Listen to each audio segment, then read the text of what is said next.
nombre es Ernesto Villarreal Palacios y a continuación expondré mi opinión sobre el sistema educativo mexicano e indicadores.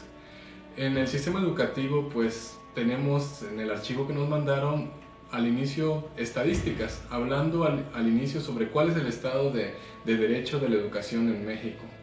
Nos menciona que el 97% de nuestros niños están inscritos en la primaria.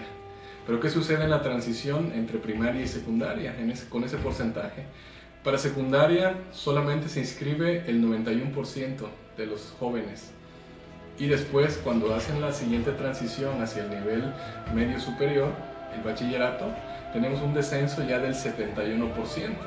¿Qué significa eso? Nos menciona en un apartado de que pues no todos los alumnos asisten regularmente, ni tampoco todos permanecen en la escuela.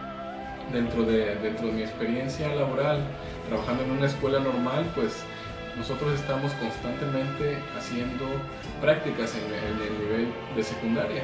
¿Y qué podemos percibir ahí?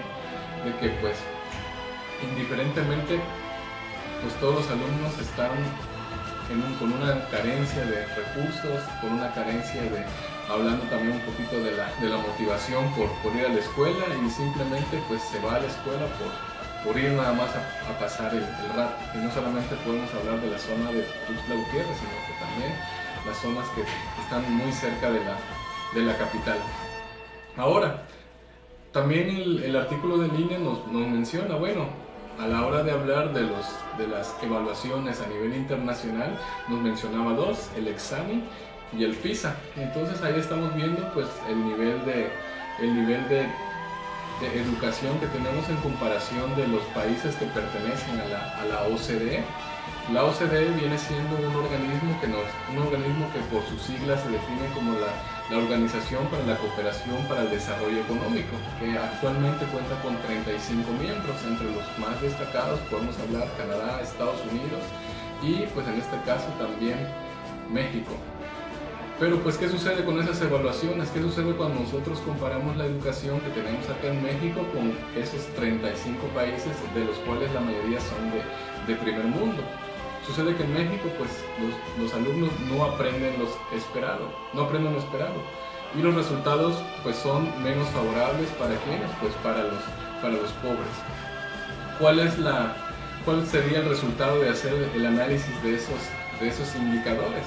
El resultado es pues, que las condiciones son desiguales, y principalmente podría ser la cuestión socioeconómica. No podemos comparar la educación o los ingresos de una persona que vive aquí en el sur de México, en el centro de México, en el norte de México, con Estados Unidos y Canadá. En el primer video que se analizó, pues se ve la gran diferencia sobre la alfabetización que existe en esos países. Mencionaba ahí el video como Estados Unidos y Dinamarca y Corea, donde no solamente la educación es mucho mayor y los alumnos llegan hasta concluir posgrado, sino que también otra estadística que es muy importante es la de la cantidad de libros que leemos acá en México y la cantidad de libros que se leen allá en países como Dinamarca, que ahí llegan a leer hasta 18 libros al año, cuando nosotros pues no hacemos ni 0.5 por persona. La segunda parte del análisis, después de ver todas estas estadísticas que nos hablan de la escolaridad de nivel primaria, la escolaridad de nivel secundaria, preparatoria, en nivel superior y los posgrados.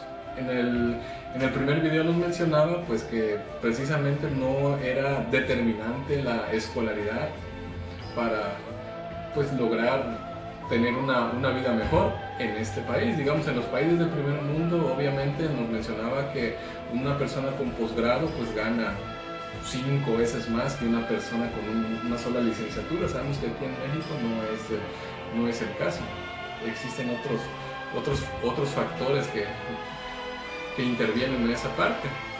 Pero pues hablando de la educación, pues todo el análisis de esa estadística tan desfavorable en México nos lleva a hacer una lista de prioridades.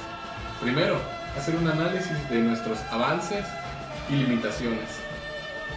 Cuando hablamos de avances y limitaciones, pues tenemos, por ejemplo, lo que menciona Nuño en el último informe que él da, que nosotros somos uno de los 5 países con un sistema educativo más amplio del mundo. Pero pues como lo comenté en mi ensayo, tal vez la amplitud no significa o no es sinónimo de calidad. Amplitud es que tengamos cierta cantidad de alumnos en la escuela, pero cuando hablamos de la calidad de la educación, pues existe una brecha muy grande entre amplitud o la cobertura y entre esa calidad. Y realmente, ¿para qué les ayuda a nuestros alumnos estudiar la prepa, estudiar la secundaria, estudiar una carrera? Realmente, si eso influye en su desarrollo económico, en su desarrollo personal, en la mejora de su calidad de vida, eso es diferente. Amplitud es nada más cobertura y tengo un montón de niños en la escuela y todo es correcto para las estadísticas. Tenemos esos avances. Las limitaciones como todas las hemos conocido, los que nos desarrollamos en este rubro. Tenemos limitaciones económicas, limitaciones de personal, limitaciones físicas, limitaciones en infraestructura, limitaciones tecnológicas. Pero bueno, podría hacer un resumen o tal de que lo que necesitamos para pues cubrir esas limitaciones pues sería la primera parte, la equidad.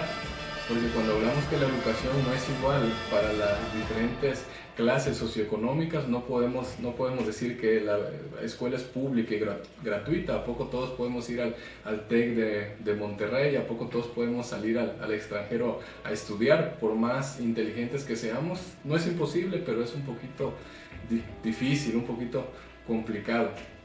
Hablando de la flexibilidad, pues actualmente es a veces hablar de cómo podemos cambiar nuestros programas.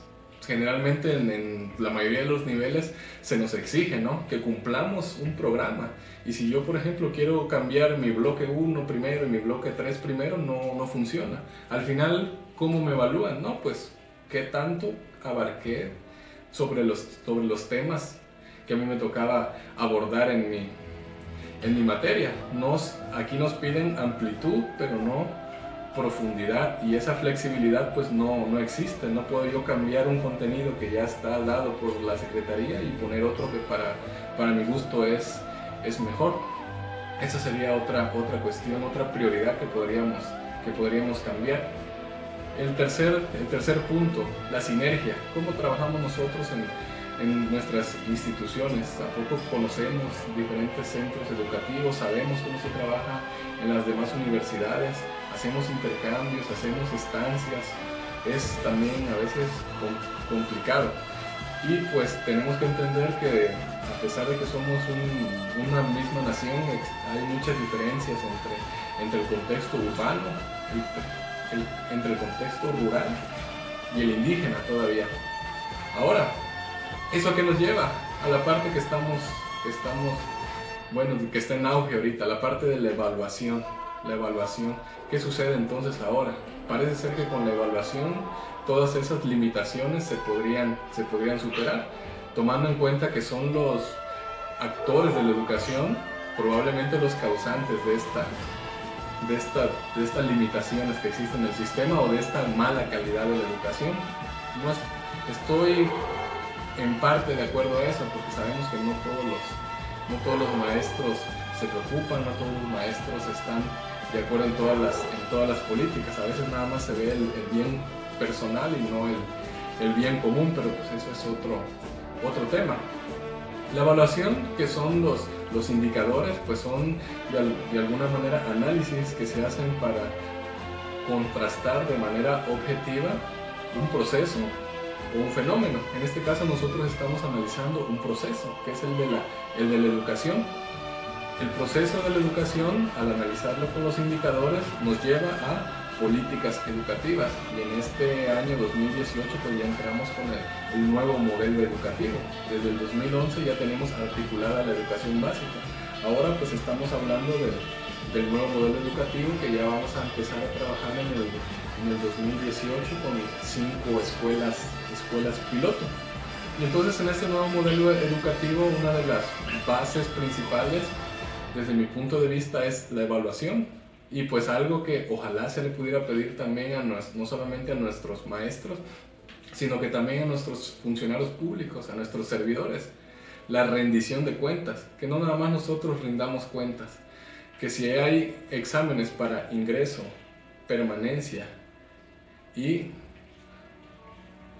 promoción, no solamente sea para nosotros. Si alguien quiere llegar a un puesto donde pueda tener una mejor calidad de vida, que no sea nada más por la cuestión política, sino que realmente, de acuerdo a este modelo, sea por los méritos propios. Y con eso concluiría el análisis de los indicadores del INE. Muchas gracias.